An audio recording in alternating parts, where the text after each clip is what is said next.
नेपाली कांग्रेसका सांसद गगन कुमार थापाले स्थानीय तहलाई प्रभावकारी बनाउनका लागि केही कानूनमा सुधार गर्नुपर्ने बताउनु भएको छ।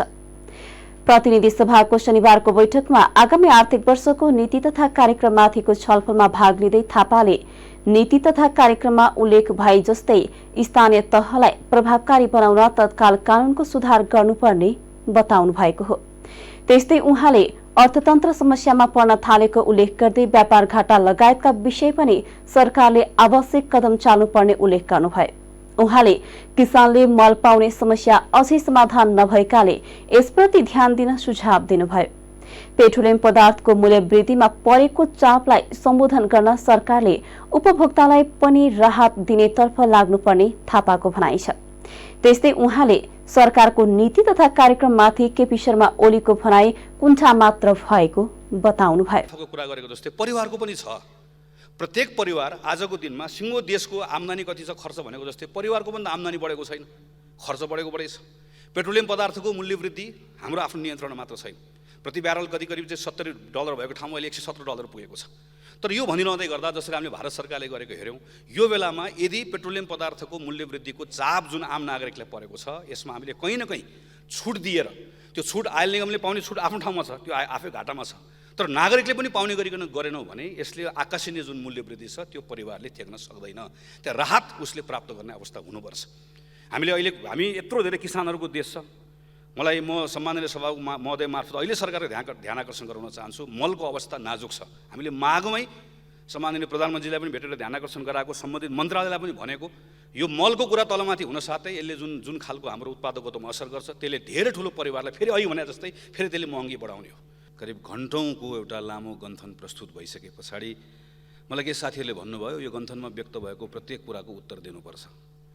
मैले साथीहरूलाई भने प्रश्नको उत्तर हुन्छ, विचारमा टिप्पणी हुन्छ, प्रतिक्रियामा सहमति व्यक्त हुन्छ, असहमति व्यक्त हुन सक्छ, तर कुण्ठामा त्यस्तो केही पनि हुँदैन। कुण्ठामा केवल सहानुभूति मात्र प्रकट हुन्छ। त्यसैले यो बेलामा साथीहरूले भन्नुभयो घन्टौँ बसेर बोल्ने, मैले भने यतिखेर रन्थनिएको बेलामा बसेर उठेर सुतेर जसरी बोल्न दिए पनि हुन्छ, पलटी कसेर बोले पनि हुन्छ, एक खुट्टामा टेकेर बोले पनि हुन्छ। अहिले हामीले सुनिदिनुपर्छ। कहाँ बोल्ने, कहिले बोल्ने भन्ने बोल्नेले हेक्का राख्ने कुरा हो। हामीले केवल विचारा भन्न सक्छौँ, यति मात्रै हो।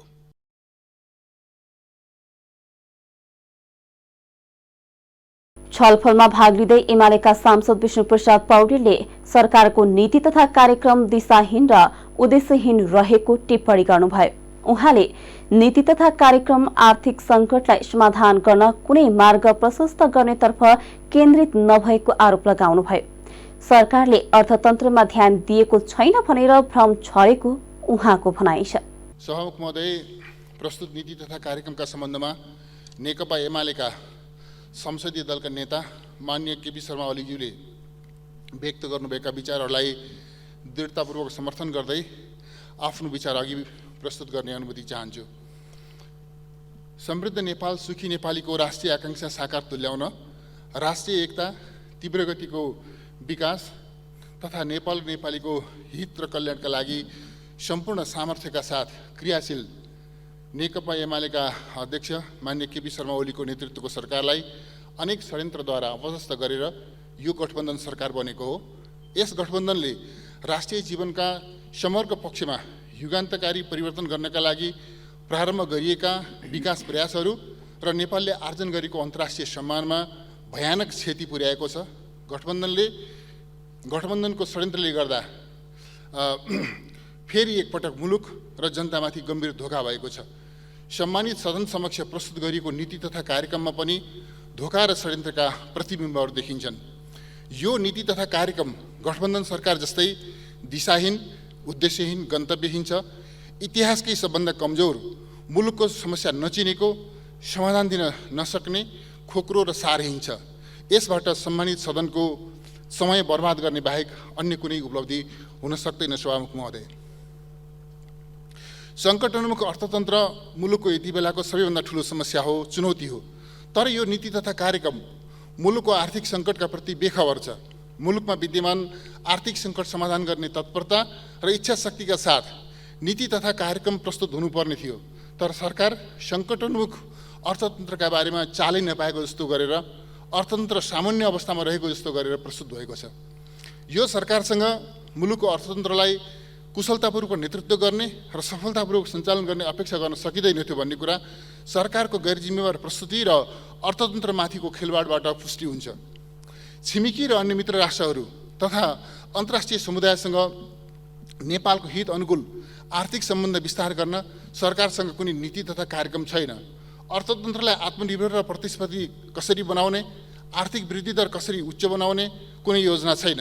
यसले आर्थिक वृद्धिका स्रोतहरू र मुख्य क्षेत्रहरूलाई पहिचान गर्न सकेको छैन। रियल सेक्टरमा उत्पादन र उत्पादकत्व कसरी बढाउने, प्रतिस्पर्धी कसरी बनाउने, दिगो कसरी बनाउने नीति तथा कार्यक्रमले प्रस्ताव गर्न सकेको छैन। औद्योगिक क्षेत्रका समस्या, अवसर र कार्यान्वयनका रणनीतिहरू पहिचान नै गर्न सकेको छैन भने समाधानका कार्ययोजना ल्याउन सक्ने कुरै भएन। मेक इन नेपाल र मेड इन नेपाललाई गोलमटोल गरेर प्रस्तुत गरिएको छ। सरकारले यी अवधारणाहरू बुझ्नै सकेको छैन। इनपुट स्वदेशमै हुनुपर्ने, इनपुट आयात गर्नुपर्ने, स्वदेशी उत्पादन आन्तरिक उपभोगका लागि वा निर्यात प्रयोजनका लागि केमा कति भ्यालु एड गरेर गर्ने हाम्रो प्राथमिकता के हो? यसमा सरकार अल्मलिएको छ।